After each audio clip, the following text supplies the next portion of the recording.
Greetings, everyone. Nikki Brown here. I actually am known by a few different names. I'll name a few of them.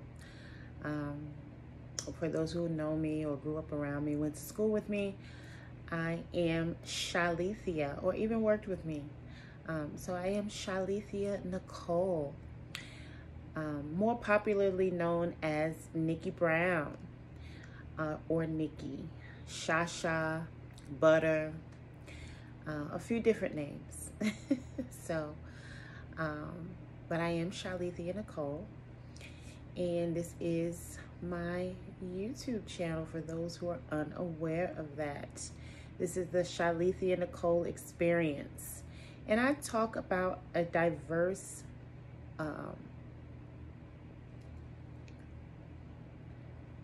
topics. So on this channel I cook, I talk about relationships, I talk about life in general, elevating to a higher version of yourself, being a better person, and what that means. So if there are some things, some behaviors that people are exhibiting that I find to be disturbing, and this is not coming from a judgmental place, but if it does not feel right within, then I sometimes decide I want to talk about it. And I know a lot of people feel like, oh, your channel should be separated. But I do have it separated. I have playlists. So you can explore my channel and watch a different playlist of whatever you want to talk about or want to listen about, whether it be meditation, chakras, cooking, my time being on disability. So that would be something more about me personally. So if you want to know something about me personally, you may find that. But at the same time, I am very private and discreet, right? In certain situations. And then there are times when I'm more direct and blunt, right? And one of those areas would be about being single, or what people call independent,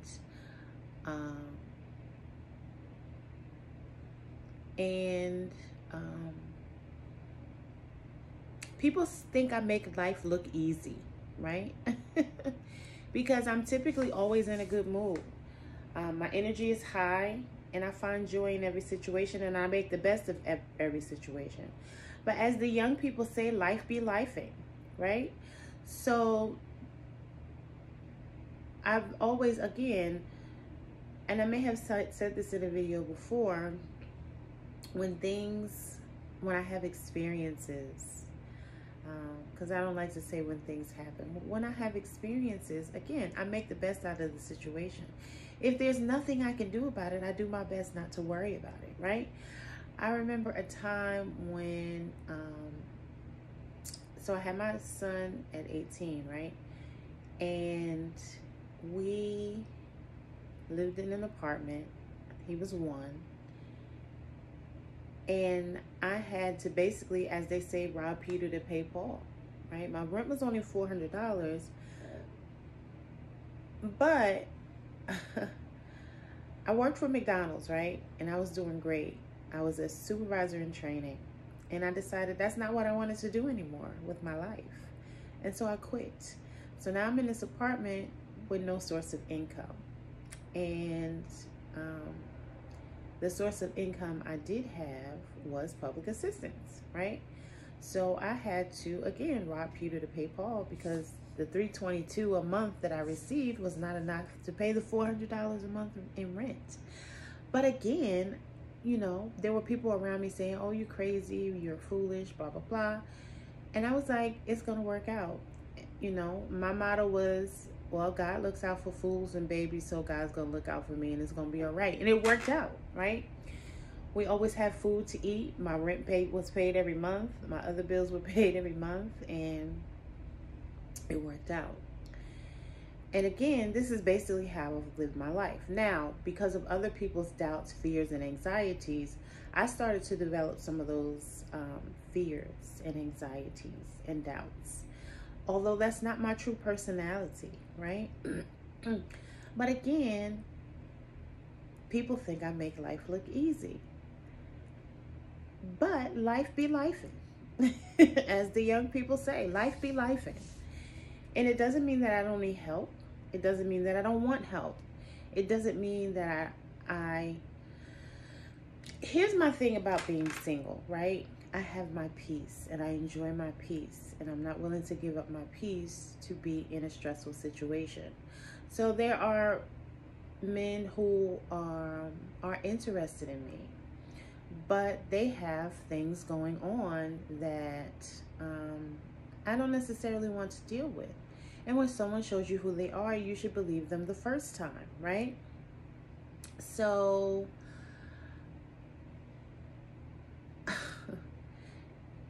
nobody's perfect. Not expecting anyone to be perfect. But again, you have to be realistic with yourself. What are you willing to deal with in the long term? Do you just want to have fun for a few months or maybe even a couple years? Or would you like a more long-term situation? And if what you're looking for is more long-term and you can see that this person is not going to be your long-term person, you can either decide to have fun with that person temporarily, or you could decide to continue on, and you may or may not be stuck, right? Because you already know, you see what you don't like, right? Or that what you don't want to deal with or you're not willing to tolerate. And so for me, you know, as a mature woman, it's like, that's just not something that I want to deal with. I'll give you some examples. Someone who's halfway in and halfway out. If a man wants to pursue a woman, he'll pursue her. And that's it, period. There's nothing that can stop him, not even her, right? But if he's playing games, you'll be confused. So if a man is making you confused, he doesn't really want to be with you. He's probably juggling multiple options. And you're just not one of the important ones, right? Especially if you're not having sex with him. And that's just reality. And, you know, people always say, oh, well, you should allow someone to help you. But in allowing someone to help you, you may or may not be allowing someone to manipulate you. And you may be, you know, lowering your standards and dropping your guard to do something that they want you to do just so that you can get help or whatever benefits you want from this person. Some people are willing to do that and some people are not. But if someone's willing to do that, then it becomes where you're both basically using each other. And some people say that that's a fair exchange, right? And I get that. And if you are okay with that fair exchange, then by all means. Again, this is not coming from a judgmental place. Do you, boo, right? Do what you think is best for you or what will work out for you. But again, if you want something that's actually solid, right? If you want a stable foundation, someone that you can build with, and that you're both headed in the same direction, even if you're not in the same industry, let's say, or on the same career path. But this person is at least supportive and encouraging, it can still work, right?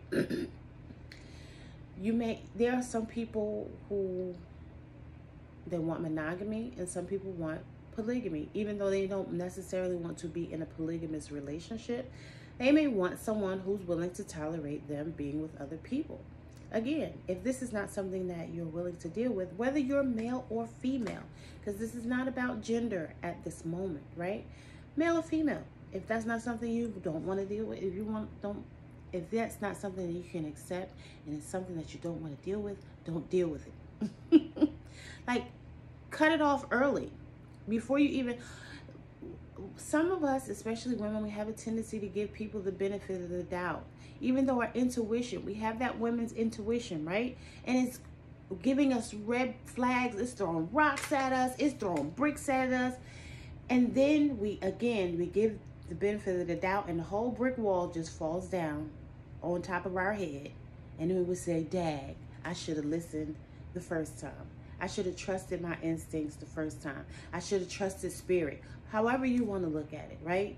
Spirit, the Holy Ghost, however you see that in your mind. You get a tap on the shoulder that says, don't do it, girl, or don't do it, sir, and you still do it anyway. And then you regret it. So part of maturing is not even going there. right? So again, life be lifing, but you have to decide, what are you willing to tolerate? And that's what I do. And if it's not something that I want to tolerate, like again, some people want, some men want someone who's going to cook for them, clean up after them. They may or may not want you to work, right? But again, now you're under their control.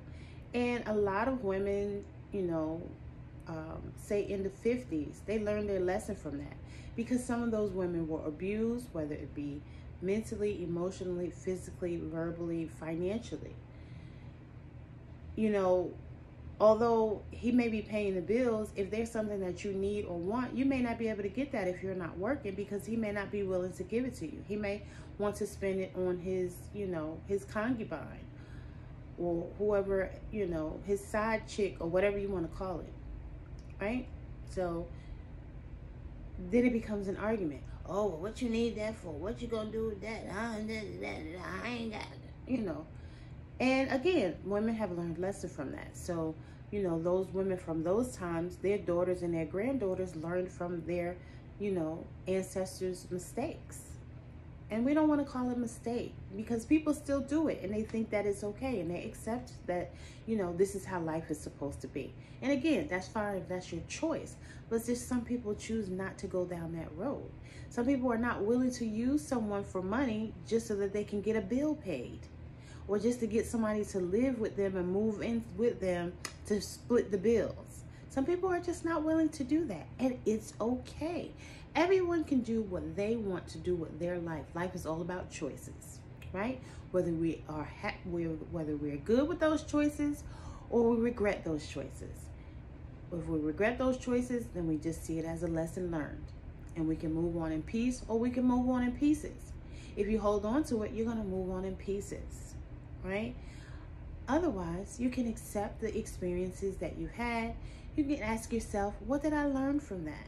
And you can move on, and you can have a better perspective, and you can do better next time. And that's what I choose to do, right? So in being unwilling to allow someone to use and abuse me or manipulate me, right? I don't want to use someone for their money. And so although, again, life be lifing, I have things that go on too. But I'm not going to sit around and wallow in it and have a pity party and complain all the time and talk about it all the time. For what? It's not going to change anything. Right? And then to ask someone for help, most people are not willing to help unless they're getting something in return. Most people do not give or help someone out of the kindness of their heart. There are some who do. And those who are willing, they just do it. And they do it without asking. Right? Without you having to ask. That's the type of person I am. If I'm able to and I can help someone, I help them, and I don't ask them for anything in return. I don't expect anything in return, not even a thank you, right?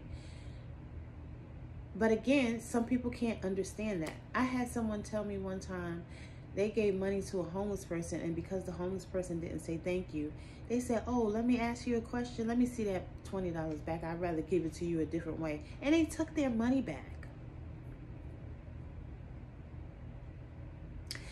And I was like, wow. But people show you who they are.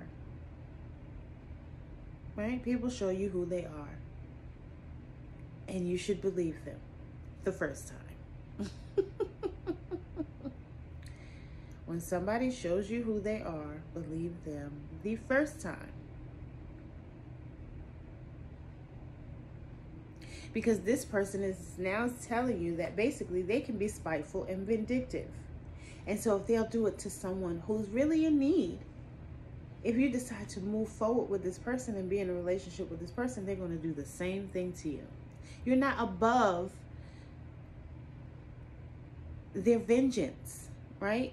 You may say or do something, and it could be unintentionally very innocent, and they will still seek revenge against you.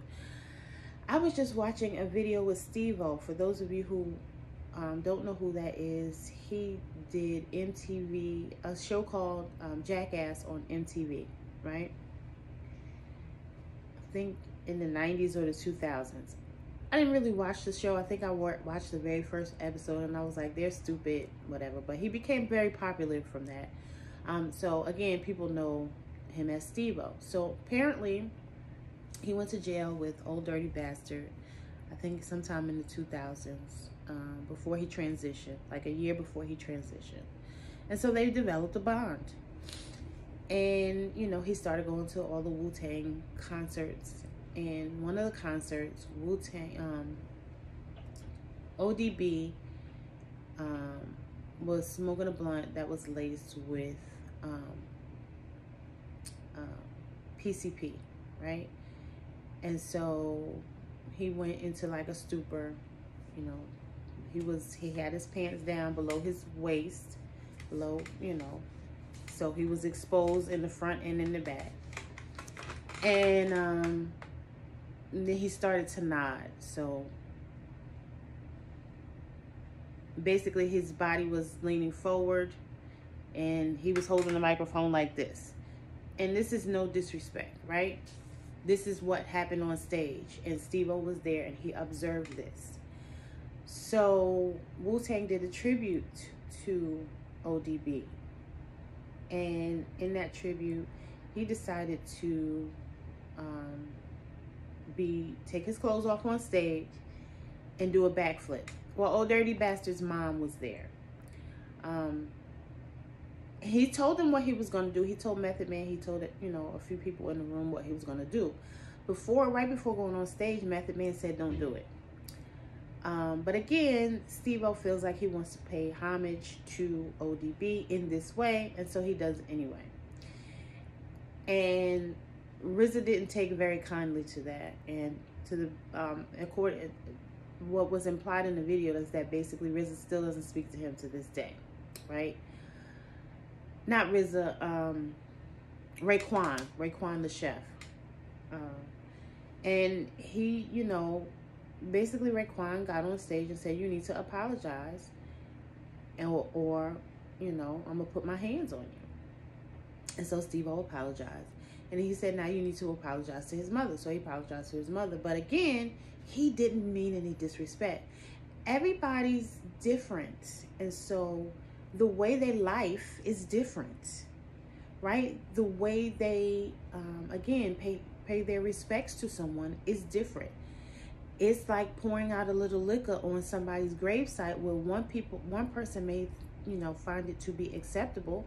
Another person may say, okay, yeah, that's how you honor your ancestors. And another person may say, that's completely disrespectful. Right? So you have different perspectives because everyone chooses to live their life differently. And it's okay. Again, some people are going to wallow in, you know, whatever it is that they have going on.